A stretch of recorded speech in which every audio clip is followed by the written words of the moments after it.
Associations, usagers et élus, unis pour un même combat, sauver la ligne ferroviaire Fécamp-Bréauté.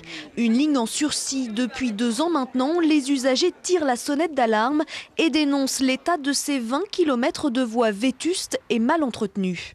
Aujourd'hui, on roule à 40 km/h sur cette voie et donc ce qui fait des trajets entre Fécamp-Le Havre de plus d'1 heure. Les correspondances pour aller à Rouen sont un peu catastrophiques. Pour l'instant, il y a un train sur 2 qui est supprimé et remplacé par des bus. Pour des raisons de sécurité, Réseau Ferré de France a annoncé la fermeture de la ligne en octobre prochain. Un scénario catastrophe pour les 600 usagers qui empruntent cette desserte chaque jour. Devant l'échéance, l'association a alerté les collectivités territoriales, la région en première ligne.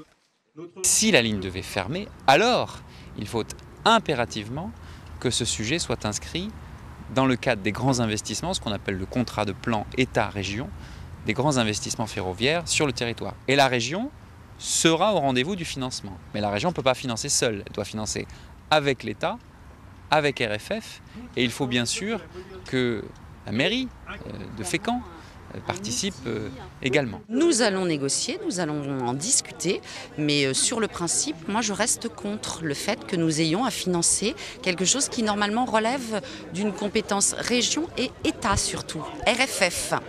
La réfection totale de la ligne ferroviaire est estimée à 18 millions d'euros minimum. L'association de défense doit être reçue par le secrétaire d'État chargé des Transports au début du mois de juillet.